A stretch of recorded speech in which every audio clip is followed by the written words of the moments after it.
ನಮಸ್ಕಾರ. ಎಸ್ ನ್ಯೂಸ್ಗೆ ಸ್ವಾಗತ. ನಾನು ಎಸ್ ದೇವೇಂದ್ರಗೌಡ. ಇಂದಿನ ಮುಖ್ಯಾಂಶಗಳು. ಕೇಂದ್ರ ಸಚಿವೆ ನಿರ್ಮಲಾ ಸೀತಾರಾಮನ್ ಕೃಷಿ ಸಂಸ್ಕರಣೆಗಾಗಿ ರೈತರ ತರಬೇತಿ, ಸಾಮಾನ್ಯ ಸೌಲಭ್ಯ ಕೇಂದ್ರ ಲೋಕಾರ್ಪಣೆ.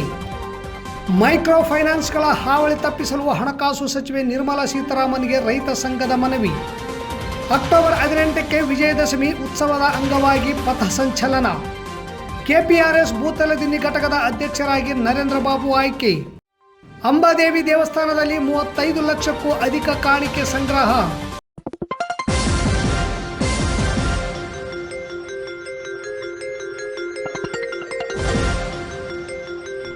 ಎಸ್ ನ್ಯೂಸ್, ಇದು ನಿಮ್ಮ ಧ್ವನಿ. ವಾರ್ತೆಗಳ ವಿವರ. ಕೊಪ್ಪಳ, ರಾಯಚೂರು ಜಿಲ್ಲೆಗಳಲ್ಲಿ 7 ಘಟಕಗಳು ತಯಾರಾಗಿವೆ. ಕಲ್ಯಾಣ ಕರ್ನಾಟಕ ರೈತರ ಆದಾಯ ಹೆಚ್ಚಿಸಲು ಸಣ್ಣ ಹೆಜ್ಜೆ ಇಟ್ಟಿದ್ದೇವೆ. ರಾಯಚೂರು ಜಿಲ್ಲೆಯಲ್ಲಿ ತೊಗರಿ ಮತ್ತು ಕಡಲೆ ಬೆಳೆಗಳ ಸಂಸ್ಕರಣೆಗೆ 7 ಜಿಲ್ಲೆಗಳಲ್ಲಿ ಬೇರೆ ಬೇರೆ ಉತ್ಪನ್ನಗಳ ಸಂಸ್ಕರಣಾ ಕೇಂದ್ರ ತೆರೆಯಲಾಗುತ್ತದೆ ಎಂದು ಹಣಕಾಸು ಸಚಿವರಾದ ನಿರ್ಮಲಾ ಸೀತಾರಾಮನ್ ಹೇಳಿದರು. ರಾಯಚೂರು ಜಿಲ್ಲಾ ಸಿಂಧನೂರು ತಾಲೂಕಿನ ಜವಳಗೆರೆ ಗ್ರಾಮದಲ್ಲಿ ಕೃಷಿ ಸಂಸ್ಕರಣೆ ರೈತರ ತರಬೇತಿ ಕೇಂದ್ರ, ಸಾಮಾನ್ಯ ಸೌಲಭ್ಯ ಕೇಂದ್ರವನ್ನು ಉದ್ಘಾಟಿಸಿ ಮಾತನಾಡಿದ ಅವರು, ಹಿಂದುಳಿದ ಜಿಲ್ಲೆಗಳನ್ನು ಮಹತ್ವಾಕಾಂಕ್ಷೆಯ ಜಿಲ್ಲೆಗಳನ್ನಾಗಿ ಮಾಡಲು ಅಭಿವೃದ್ಧಿಗೆ ಮುಂದಾಗಿದ್ದೇವೆ. ದೇಶದಲ್ಲಿ 112 ಮಹತ್ವಾಕಾಂಕ್ಷೆಯ ಜಿಲ್ಲೆಗಳಿವೆ. ಕರ್ನಾಟಕದಲ್ಲಿ ರಾಯಚೂರು, ಯಾದಗಿರಿ ಜಿಲ್ಲೆಗಳಿವೆ. ಜೂನ್ ತಿಂಗಳಲ್ಲಿ ರಾಯಚೂರು ರ್ಯಾಂಕಿಂಗ್ನಲ್ಲಿ ಟಾಪ್ 1 ಬರಲಿದೆ. ಮಸ್ಕಿ ಬ್ಲ್ಯಾಕ್ ಲೆವೆಲ್ನಲ್ಲಿ ಟಾಪ್ ರ್ಯಾಂಕ್ನಲ್ಲಿದೆ. ದೇಶದ ಮಹತ್ವಾಕಾಂಕ್ಷೆಯ ಜಿಲ್ಲೆಗಳಲ್ಲಿ ರಾಯಚೂರು ಅಭಿವೃದ್ಧಿಯಲ್ಲಿ ಮುಂದಿದೆ. ಇಲ್ಲಿ ತುಂಗಭದ್ರಾ ನದಿ ಇದೆ, ಕೃಷ್ಣಾ ನದಿ ಇದೆ. ತೊಗರಿಯನ್ನು ಹೆಚ್ಚು ಬೆಳೆಯುತ್ತಾರೆ. ಈ ಭಾಗದಲ್ಲಿ ಪ್ರತಿ ವರ್ಷ 80,000 ಮೆಟ್ರಿಕ್ ಕಡಲೆ ತೊಗರೆ ಉತ್ಪಾದನೆಯಾಗುತ್ತಿದೆ. ಕನಿಷ್ಠ ಬೆಂಬಲ ಬೆಲೆಯನ್ನು ಹೆಚ್ಚು ಮಾಡುತ್ತಿದ್ದೇವೆ. ಮಾರುಕಟ್ಟೆ ಬೆಂಬಲ ನೀಡುತ್ತಿದ್ದೇವೆ. ನ್ಯಾನೋ ಯೂರಿಯಾ ಬಂದಿದೆ. ರಿಸ್ಕ್ ಮ್ಯಾನೇಜ್ಮೆಂಟ್ಗಾಗಿ, ಬೆಳೆ ರಕ್ಷಣೆಗಾಗಿ ಸರ್ಕಾರದಿಂದ ವಿಮೆ ಇದೆ. PM ಕೃಷಿ ಸಂಚಾಯಿ ಯೋಜನೆಯಿಂದ ರಾಜ್ಯಕ್ಕೆ 93,000 ಕೋಟಿ ನೀಡಿದೆ. ಫಸಲ್ ಬಿಮಾ ಯೋಜನೆಗೆ 1.75 ಲಕ್ಷ ಕೋಟಿ ನೀಡಿದೆ. ಕಿಸಾನ್ ಸಮ್ಮಾನ್ ಯೋಜನೆಯಲ್ಲಿ 3.69 ಲಕ್ಷ ಕೋಟಿ ಇಡೀ ದೇಶದ ರೈತರಿಗೆ ವಿತರಿಸಿದೆ. ಸಿಂಧನೂರಿನಲ್ಲಿ ಜವಳಗೆರೆ ಸಂಸ್ಕರಣಾ ಕೇಂದ್ರದಲ್ಲಿ ತೊಗರಿಬೇಳೆ, ಕಡಲೆಬೇಳೆ ಸಂಸ್ಕರಣೆ ಮಾಡಲಾಗುತ್ತದೆ. ಕೇಂದ್ರಕ್ಕೆ ಪ್ರತಿ ಗಂಟೆಗೆ 350 kg ತೊಗರಿಬೇಳೆ ಸಂಸ್ಕರಣೆ ಮಾಡುವ ಸಾಮರ್ಥ್ಯವಿದೆ. ರಾಯಚೂರು ಜಿಲ್ಲೆ ಈ ವಿಷಯದಲ್ಲಿ ನಂಬರ್ 1 ಆಗಲಿದೆ. ಮುಂಬರುವ ದಿನಗಳಲ್ಲಿ ರೈತರ ಉತ್ಪನ್ನಗಳಿಗೆ ಹೆಚ್ಚಿನ ಬೆಲೆ ಸಿಗುತ್ತದೆ. ಮಾರುಕಟ್ಟೆ ಸಂಪರ್ಕ ಸರಳೀಕರಣ ಆಗುತ್ತದೆ. ಮಹಿಳೆಯರ ಸಬಲೀಕರಣವೂ ಆಗುತ್ತದೆ ಎಂದರು. ಇದಕ್ಕೂ ಮೊದಲು ಅಂದಾಜು 2.54 ಕೋಟಿ ರೂಪಾಯಿ ವೆಚ್ಚದಲ್ಲಿ ಸಂಸದರ ಸ್ಥಳೀಯ ಪ್ರದೇಶಾಭಿವೃದ್ಧಿ ಯೋಜನೆಯಡಿಯಲ್ಲಿ ನಬಾರ್ಡ್ ಸಂಯುಕ್ತವಾಗಿ ರೂಪಿಸಿರುವ ಕೃಷಿ ಸಂಸ್ಕರಣೆಗಾಗಿ ರೈತರ ತರಬೇತಿ ಮತ್ತು ಸಾಮಾನ್ಯ ಸೌಲಭ್ಯ ಕೇಂದ್ರವಾದ ಕಲ್ಯಾಣ ಸಂಪದ ಕೇಂದ್ರವನ್ನು ರಿಬ್ಬನ್ ಕಟ್ ಮಾಡುವ ಮೂಲಕ ಲೋಕಾರ್ಪಣೆ ಮಾಡಿದರು. ಈ ವೇಳೆ ಭಾರತ ಸರ್ಕಾರದ ಹಣಕಾಸು ಸಚಿವಾಲಯದ ಹಣಕಾಸು ಸೇವೆಗಳ ಇಲಾಖೆಯ ಕಾರ್ಯದರ್ಶಿ ಎಂ. ನಾಗರಾಜ್, ರಾಷ್ಟ್ರೀಯ ಕೃಷಿ ಮತ್ತು ಗ್ರಾಮೀಣ ಅಭಿವೃದ್ಧಿ ಬ್ಯಾಂಕಿನ ನಬಾರ್ಡ್ ಅಧ್ಯಕ್ಷ ಸಾಜಿ KV, ಸಂಜೀವ್ B, ಜಿಲ್ಲಾಧಿಕಾರಿ ನಿತೀಶ್ K, ಜಿಲ್ಲಾ ಪಂಚಾಯಿತಿ CEO ಈಶ್ವರ್ ಕಾಂದು, ಜಿಲ್ಲಾ ಪೊಲೀಸ್ ವರಿಷ್ಠಾಧಿಕಾರಿ ಎಂ. ಪುಟ್ಟಮಾದಯ್ಯ, ಮಾಜಿ ಸಚಿವ ಹಾಗೂ KOF ರಾಜ್ಯಾಧ್ಯಕ್ಷರಾದ ವೆಂಕಟರಾವ್ ನಾಡಗೌಡ, ಮಾಜಿ ಸಂಸದರಾದ K. ವಿರೂಪಾಕ್ಷಪ್ಪ, ಜವಳಗೆರೆ ಗ್ರಾಮ ಪಂಚಾಯತ್ ಅಧ್ಯಕ್ಷ ನಾಗಲಿಂಗಪ್ಪ, ಎಂ. ನೂರಪ್ಪ, ಬಸವರಾಜ್ ನಾಡಗೌಡ, ಎಂ. ದೊಡ್ಡ ಬಸವರಾಜ್ ಸೇರಿದಂತೆ ಅನೇಕರು ಇದ್ದರು. ರಾಯಚೂರು ಜಿಲ್ಲೆಯಲ್ಲಿ ತೊಗರಿ ಮತ್ತು ಬೆಳೆಗಳು, ಕಡಲ ಬೆಳೆಗಳು, so ये 7 units for 7 different products, all agricultural, मगर ये पूरे जिससे उत्पादन आ रही है वो सब कर्नाटका के बेंगलुरु या रायचूर सब जगह जा सकते हैं. इसमें कर्नाटका की ग्रोथ के लिए बहुत अच्छा आपसे आपके भागीदारी होगा. मगर इसमें एक अंश में आपके सामने रखना चाहती हूँ. बेंगलुरु का डेवलपमेंट एकदम बहुत सारे कारण के वजह से, क्योंकि वो राजधानी है कर्नाटका की, IT सेक्टर के यूनिट सब हैं उधर, और उधर से मैसूर जाना और उधर से मंगलुरु जाने के लिए रास्ता, ये सब होने के कारण बेंगलुरु का डेवलपमेंट अच्छा होता है. मगर रायचूरू डेवलपमेंट में आगे उतने दूर तक कितना भी मेहनत क्यों ना हो, डेवलपमेंट में आगे उधर तक पहुंचने में कठिनाइयां हैं. इसीलिए रायचूर का एकदम फोकस में रखना चाहिए.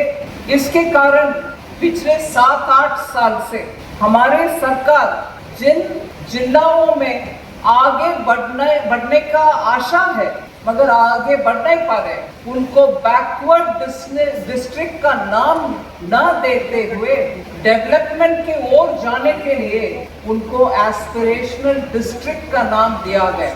RBI ಗೈಡ್ಲೈನ್ ಮೀರಿ ಜನರಿಗೆ ಹೆಚ್ಚಿನ ಬಡ್ಡಿಯಲ್ಲಿ ಸಾಲ ನೀಡಿ ಅನಗತ್ಯ ರೈತರಿಗೆ ಸಾರ್ವಜನಿಕರಿಗೆ ಕಿರುಕುಳ ನೀಡುತ್ತಿದ್ದಾರೆ ಎಂದು ಕರ್ನಾಟಕ ರಾಜ್ಯ ರೈತ ಸಂಘ ಹಾಗೂ ಹಸಿರು ಸೇನೆಯಿಂದ ಕೇಂದ್ರ ವಿತ್ತ ಸಚಿವೆ ನಿರ್ಮಲಾ ಸೀತಾರಾಮನ್ ಅವರಿಗೆ ದೂರು ನೀಡಲಾಯಿತು. ಸಿಂಧನೂರು ತಾಲೂಕಿನಾದ್ಯಂತ ಅಕ್ರಮ RBI ಪರವಾನಗಿ ಹಾಗೂ ರಾಜ್ಯ ಸರ್ಕಾರದ ಪರವಾನಗಿ ಇಲ್ಲದೆ ಕಾರ್ಯನಿರ್ವಹಿಸುತ್ತಿರುವ ಮೈಕ್ರೋ ಫೈನಾನ್ಸ್ಗಳು ತಾಲೂಕಿನ ಹಳ್ಳಿಯ ಜನರಿಗೆ ಮಂಕು ಬೂದಿ ಎರಚಿ ಸಾಲ ನೀಡಿ ಕಿರುಕುಳ ನೀಡುವುದನ್ನು ತಡೆಯಲು ತಾಲೂಕಿನ ಜವಳಗೆರೆ ಗ್ರಾಮಕ್ಕೆ ಕೃಷಿ ಸಂಸ್ಕರಣೆ ರೈತರ ತರಬೇತಿ ಕೇಂದ್ರ ಸಾಮಾನ್ಯ ಸೌಲಭ್ಯ ಕೇಂದ್ರ ಉದ್ಘಾಟಿಸಲು ಆಗಮಿಸಿದ್ದ ವಿತ್ತ ಸಚಿವರಿಗೆ ಕರ್ನಾಟಕ ರಾಜ್ಯ ರೈತ ಸಂಘ ಹಾಗೂ ಹಸಿರು ಸೇನೆಯಿಂದ ಮನವಿ ಪತ್ರ ಸಲ್ಲಿಸಲಾಯಿತು. ಇದೇ ವೇಳೆ ರೈತ ಮುಖಂಡರಾದ ರಾಜ್ಯ ಪ್ರಧಾನ ಕಾರ್ಯದರ್ಶಿ ಅಮೀನ್ ಪಾಷಾ ದಿದ್ದಿಗಿ, ಗ್ರಾಮ ಘಟಕದ ಅಧ್ಯಕ್ಷ ಅಣ್ಣಪ್ಪ, ವೀರೇಶ್ ಮಡಿವಾಳರ್, ಖಾದರ್ ಸಾಬ್, ನಾಗರಾಜ್ ತಳವಾರ್, ಮಂಜುನಾಥ್ ಹಾಗೂ ಮೋಹನ್ ರೆಡ್ಡಿ ಜಾಲಿಹಾಳ್ ಸೇರಿದಂತೆ ಇತರರು ಇದ್ದರು. ರಾಷ್ಟ್ರೀಯ ಸ್ವಯಂ ಸೇವಕ ಸಂಘ ಸಿಂಧನೂರು ವತಿಯಿಂದ ವಿಜಯದಶಮಿ ಉತ್ಸವದ ಅಂಗವಾಗಿ ಪಥಸಂಚಲನ ದಿನಾಂಕ 18-10-25 ಶನಿವಾರದಂದು ಮಧ್ಯಾಹ್ನ 4 ಗಂಟೆಗೆ RGM ಶಾಲೆಯಿಂದ ಪ್ರಾರಂಭವಾಗಲಿದೆ ಎಂದು ಪಥಸಂಚಲನವನ್ನು ಸ್ವಾಗತಿಸಬೇಕಾಗಿ ಪರಶುರಾಮ್ ಕಾಟ್ವಾ ವಿನಂತಿ ಮಾಡಿದ್ದಾರೆ. ಪಥಸಂಚಲನವು RGM ಶಾಲಾ ಆವರಣದಿಂದ ಪ್ರಾರಂಭವಾಗಿ ಮಹಾತ್ಮ ಗಾಂಧಿ ವೃತ್ತ, ಬಸವ ವೃತ್ತ, ಮಹಾವೀರ್ ರಸ್ತೆಯ ಮೂಲಕ ಕಿತ್ತೂರು ರಾಣಿ ಚೆನ್ನಮ್ಮ ವೃತ್ತದಿಂದ ಕನಕ ವೃತ್ತದಿಂದ ಮುಖ್ಯ ರಸ್ತೆಯ ಮೂಲಕ ಸಾಗಿ ಪುನಃ RGM ಶಾಲಾ ಆವರಣಕ್ಕೆ ತಲುಪುತ್ತದೆ. RSS ಶತಾಬ್ದಿ ಸಂಭ್ರಮದಲ್ಲಿ ಸಂಘವು ಪ್ರಮುಖ 5 ಕಾರ್ಯಕ್ರಮಗಳು ಹಮ್ಮಿಕೊಂಡಿದ್ದು, ಪಥಸಂಚಲನ, ಗೃಹ ಸಂಪರ್ಕ ಅಭಿಯಾನ, ವಸತಿ ಸಹ ಹಿಂದೂ ಸಮಾವೇಶ, ಯುವ ಸಮಾವೇಶ, ಗಣ್ಯರ ಗೋಷ್ಠಿ ಹೀಗೆ ಹಲವು ಕಾರ್ಯಕ್ರಮಗಳು ಜರುಗುತ್ತವೆ. ಶನಿವಾರ ನಡೆಯಲಿರುವ ಪಥಸಂಚಲನದಲ್ಲಿ ಹೆಚ್ಚು ಜನ ಗಣವೇಶ ಧರಿಸಿ ಭಾಗವಹಿಸಿ ಹಾಗೂ ಪಥಸಂಚಲನವನ್ನು ಸ್ವಾಗತಿಸಬೇಕಾಗಿ ನಗರ ಕಾರ್ಯನಿರ್ವಾಹಕ ಪರಶುರಾಮ್ ಕಾಟ್ವಾ ಪತ್ರಿಕಾ ಪ್ರಕಟಣೆಯಲ್ಲಿ ವಿನಂತಿಸಿದ್ದಾರೆ. ಕರ್ನಾಟಕ ಪ್ರಾಂತ ರೈತ ಸಂಘದ ಬೂತ್ಲದಿನಿ ಗ್ರಾಮದ ಘಟಕದ ಸಮ್ಮೇಳನ ಜರುಗಿ ಸಮ್ಮೇಳನದಲ್ಲಿ ರೈತರ ಸಮಸ್ಯೆಗಳು ಹಾಗೂ ಸಂಘಟನೆ ವಿಸ್ತರಣೆ ಕುರಿತು ಚರ್ಚಿಸಿ ನೂತನ ಸಮಿತಿಯನ್ನು ಆಯ್ಕೆ ಮಾಡಲಾಯಿತು. ಕರ್ನಾಟಕ ಪ್ರಾಂತ ರೈತ ಸಂಘ ಬೂತ್ಲದಿನಿ ಘಟಕಕ್ಕೆ 60 ವರ್ಷ ಆದ ರೈತರಿಗೆ ಪಿಂಚಣಿ ಸರ್ಕಾರ ಕೊಡಲೇಬೇಕು. ಸಮ್ಮೇಳನ ಉದ್ಘಾಟಿಸಿ ಮಾತನಾಡಿದ ಸಮುದಾಯದ ಎಸ್ ದೇವೇಂದ್ರಗೌಡ ಅವರು, ಸಂಘಟನೆ ಮಹತ್ವ, ಅದರಿಂದ ಆಗುವ ಲಾಭ ನಷ್ಟಗಳು, ಸಂಘಟನೆ ಮುಖಂಡರು ಸದಾ ಅಧ್ಯಯನದಲ್ಲಿ ತೊಡಗಬೇಕು. ಇವತ್ತಿನ ವ್ಯವಸಾಯ, ಅದರ ಲಾಭ ನಷ್ಟ, ಇದಕ್ಕೆ ನೇರ ಹೊಣೆ ಯಾರು? ಸರ್ಕಾರಗಳ ಜವಾಬ್ದಾರಿ ಕುರಿತು ಹೇಳಿದರು. ಸಮ್ಮೇಳನ ಪೂರ್ವದಲ್ಲಿ KPRS ಧ್ವಜಾರೋಹಣ ಮಾಡುವುದರ ಮೂಲಕ ಉದ್ಘಾಟನೆಗೊಂಡು ನಂತರ ಚರ್ಚೆ ಜರುಗಿ ನೂತನ ಸಮಿತಿ ಆಯ್ಕೆ ಮಾಡಲಾಗಿದ್ದು, ಅಧ್ಯಕ್ಷರಾಗಿ ನರೇಂದ್ರ ಬಾಬು, ಕಾರ್ಯದರ್ಶಿಯಾಗಿ ಬಂದೇನವಾಜ್, ಉಪಾಧ್ಯಕ್ಷರಾಗಿ ಬಸಪ್ಪ ಮೂಲಿಮನಿ, ಹನುಮಂತ ಹಂಚಿನಾಳ್, ದುರ್ಗಪ್ಪ ಮಡಿವಾಳ್, ಸಹ ಕಾರ್ಯದರ್ಶಿಯಾಗಿ ಭೀಮಣ್ಣ, ಖಾಜಾ ಸಾಬ್ ಹಾಗೂ ಖಜಾಂಚಿಯಾಗಿ ನಾಗನಗೌಡ ಅವರನ್ನು ಸಮ್ಮೇಳನ ಆಯ್ಕೆ ಮಾಡಿತು. ಸಮ್ಮೇಳನದಲ್ಲಿ ಜಿಲ್ಲಾ ಮುಖಂಡರಾದ ಬಸವಂತರಾಯಗೌಡ ಕಲ್ಲೂರು, ತಾಲೂಕು ಅಧ್ಯಕ್ಷರಾದ H ವಿರೂಪಾಕ್ಷಗೌಡ ಹಾಜರಿದ್ದರು. ತಾಲೂಕಿನ ಸಿದ್ದಪರ್ವತ ಬಗಳಾಮುಖಿ ಅಂಬಾಮಠದ ಅಂಬಾದೇವಿ ದೇವಸ್ಥಾನದಲ್ಲಿ ಗ್ರೇಡ್ 2 ತಹಶೀಲ್ದಾರ್ ಚಂದ್ರಶೇಖರ್ ಅವರ ಉಪಸ್ಥಿತಿಯಲ್ಲಿ 6 ಕಾಣಿಕೆ ಹುಂಡಿಗಳ ದುಡ್ಡನ್ನು ಎಣಿಕೆ ಮಾಡಲಾಗಿದ್ದು, ಸುಮಾರು 35,93,480 ಭಕ್ತ ಸಮೂಹ ಸಲ್ಲಿಸಿದ ಕಾಣಿಕೆ ಸಂಗ್ರಹವಾಗಿದೆ ಎಂದು ತಿಳಿಸಲಾಗಿದೆ. ಈ ಎಣಿಕೆ ಕಾರ್ಯದಲ್ಲಿ ದೇವಸ್ಥಾನದ ಸಮಿತಿ ಅಧ್ಯಕ್ಷ ರಂಗನಗೌಡ ಗೊರೆಬಾಳ್, ಶೇಷಗಿರಿರಾವ್, ಶಿರೇಸ್ದಾರ ಅಂಬಾದಾಸ್, ಸಾಲ್ಗುಂದ ಉಪತಹಶೀಲ್ದಾರ್ ಶಿವಯೋಗಪ್ಪಗೌಡ, ಜಾಲಿಹಾಳ ಉಪತಹಶೀಲ್ದಾರ್ ಶ್ರೀನಿವಾಸ್, ಗೊರೆಬಾಳ್ ಉಪತಹಶೀಲ್ದಾರ್ ಮಿಶ್ರಕೋಟೆ, ಸೆಕ್ರೆಟರಿ ಹನುಮೇಶ್, ರಾಜಸಿಂಗ್ ಸೇರಿದಂತೆ ಅನೇಕರಿದ್ದರು. ಮತ್ತೊಮ್ಮೆ ಮುಖ್ಯಾಂಶಗಳು. ಕೇಂದ್ರ ಸಚಿವೆ ನಿರ್ಮಲಾ ಸೀತಾರಾಮನ್ ಕೃಷಿ ಸಂಸ್ಕರಣೆಗಾಗಿ ರೈತರ ತರಬೇತಿ ಸಾಮಾನ್ಯ ಸೌಲಭ್ಯ ಕೇಂದ್ರ ಲೋಕಾರ್ಪಣೆ. ಮೈಕ್ರೋ ಫೈನಾನ್ಸ್ಗಳ ಹಾವಳಿ ತಪ್ಪಿಸಲು ಹಣಕಾಸು ಸಚಿವೆ ನಿರ್ಮಲಾ ಸೀತಾರಾಮನ್ಗೆ ರೈತ ಸಂಘದ ಮನವಿ. ಅಕ್ಟೋಬರ್ 18ಕ್ಕೆ ವಿಜಯದಶಮಿ ಉತ್ಸವದ ಅಂಗವಾಗಿ ಪಥಸಂಚಲನ. KPRS ಬೂತಲದಿನ್ನಿ ಘಟಕದ ಅಧ್ಯಕ್ಷರಾಗಿ ನರೇಂದ್ರ ಬಾಬು ಆಯ್ಕೆ.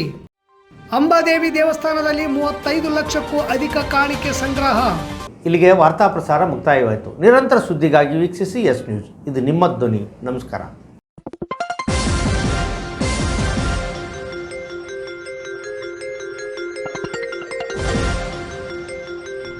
ಎಸ್ ನ್ಯೂಸ್, ಇದು ನಿಮ್ಮ ಧ್ವನಿ.